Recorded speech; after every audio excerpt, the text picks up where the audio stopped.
Hey, it's Daniel and Gav, and we've played 4 hours of Resident Evil 7. We've got 8 minutes of gameplay for you, so we're going to talk about some of the things we really liked.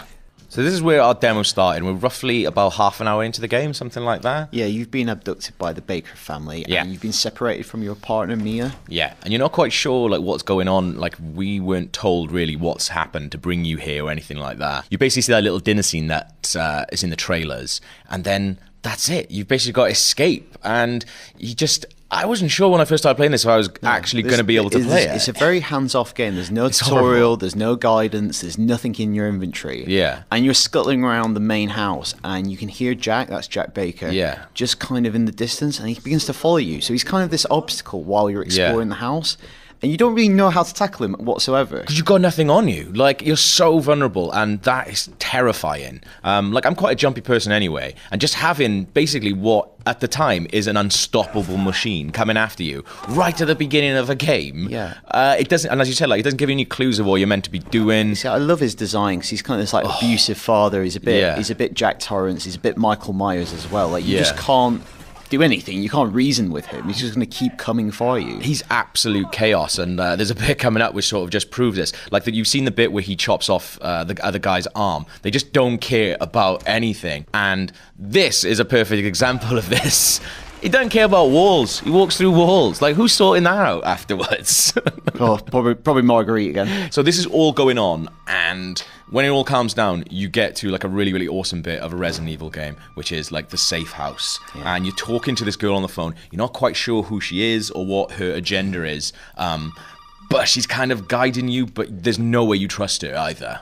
You did good, Ethan. Yeah, it's a little bit like Firewatch in that regard. You want to cling to this voice who's trying to help you through and feels friendly, Absolutely, but also suspicious of them as well. So the bit we're seeing now is basically one of the first big boss battles, which takes place in the garage. Yeah, because I think the pacing's really good, because unlike other recent Resident Evil games, you're not kind of mowing down hordes of zombies. No. You've got this one enemy who kind of dominates the first location of the main house, which is Jack Baker, and for a lot of the time he's kind of like an obstacle to avoid. Yeah. And then here it kind of escalates into this bigger set piece. Yeah.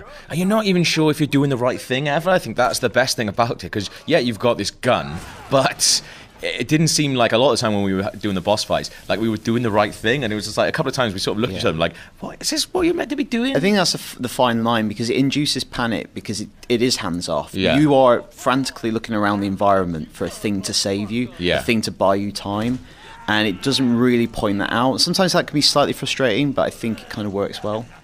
Now, I think this really demonstrates what Resident Evil 7 has in common with previous games in the series. Yeah. So soon the Baker house starts to open up, and you encounter puzzles and locked doors, and as you unlock those doors you start to learn more about your predicament. Yeah, you can see there, so there's a door in the background with a dog with 3 heads missing. So you know at some point you're going to be bringing back the 3 pieces to open that, which opens up the next bit. It feels kind of like when you step into the mansion for the first time and you're looking at all these different doors that you can't go through at the moment, thinking, how am I going to get through this stuff? But that's the point of it. And the puzzles really are ridiculously elaborate, Yeah. and intentionally so. Absolutely. There's a great line where Ethan, the character you play, says, "Who builds this shit?" Yeah. And it's like they've just gone with it. They go, "This is something that is quintessentially Resident Evil. Yeah. Let's just embrace it." So this, for me, is one of the creepiest bits of the entire game. So throughout the demo that we played, this old lady just kept appearing in different parts, and you don't see who moves her at all. You just come out of a thing and you can hear her singing in the background, and then when you approach her, she stops singing, and then when you turn the corner, she starts singing again. And you can't shoot her.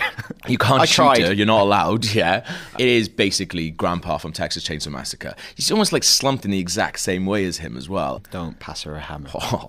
But again, like, very strongly themed rooms like the Spencer Mansion, which you have to explore, usually with Jack breathing down your neck. Like, as this is happening, you can hear Jack kind of prowl in the corridor, so you need to be like quick and alert and ready to hide any single moment. Absolutely. And for me, like, this is really similar to Resident Evil 4 in the fact that, like, it just feels like they're normal people that something has happened to. So you remember, like, in Resident Evil 4 where, you'd happen upon the village, if the people haven't seen you yet, they're just like, taking wheelbarrows around and just going about their normal day.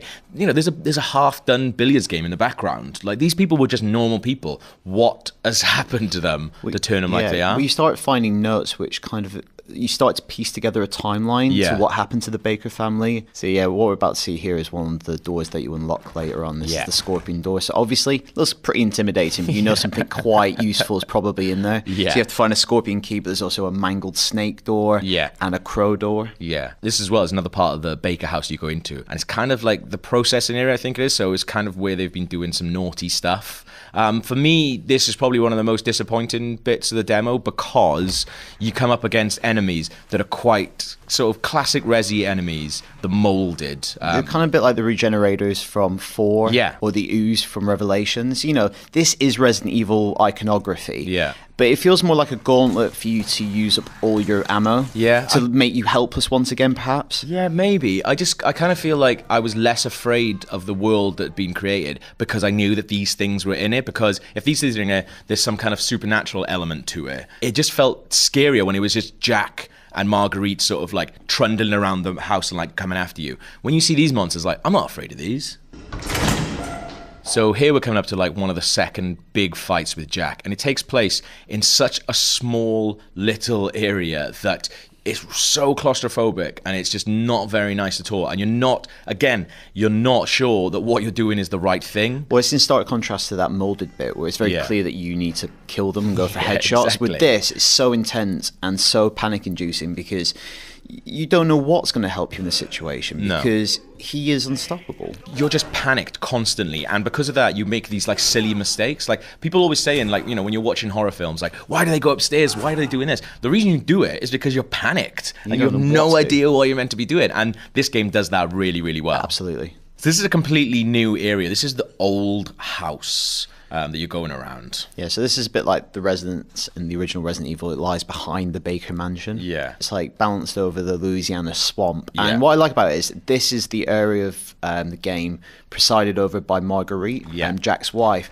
And what that does is it kind of changes the tempo and the tone of the game. Yeah. Whereas he was more kind of something out of The Shining or Halloween. She's something out of Evil Dead or The Exorcist. She's like demented and possessed. And Marguerite's the bit that happens in the VR mission as well, that I played. And there's a video of me like screaming and trying to hide from it because it's just so scary. I just don't like her laugh. She shoots bees at you. No one wants that. Another very Resident Evil enemy. Absolutely, yeah. And like, you know, the little hive thing, like that's proper Resident Evil. So what we're about to do here is actually do a very simple puzzle. But again, it's got kind of an allusion to the original Resident Evil series. You know, it's a crank. It's a classic item in Resident Evil 1. And that's where I think it strikes a really good balance. It mixes old and new. Yeah. It kind of absorbs a lot of other stuff from modern horror and classic horror without being derivative, but it also feels quintessentially Resident Evil. And it's a really hard balance to preserve, I think. Yeah, definitely. Because I think it's both confident in what makes it Resident Evil, but there's also humility about it. Yeah. Where it's gone, oh, you know, a lot of modern horror games have moved on. Yeah. They've gone first person. They've made their character vulnerable. Maybe we should be doing that as well. It hasn't been too proud to change. Oh, man. So coming up here is a bit that in the demo, we were in a really dark room over in Japan, and it's probably like the scariest bit of the entire thing. So, yeah, she comes up and scares you, and I don't think I've ever screamed like that whilst playing a video game. Well, I believe your words were, off, lady. Yeah, it was horrible. Everyone was laughing at me. So, Gav, in short, is Resident Evil 7 scary? It's so scary, man. Like, I'm not going to be able to play it by myself. And I'm definitely not going to be able to play it by myself in VR. Welcome to the family, son.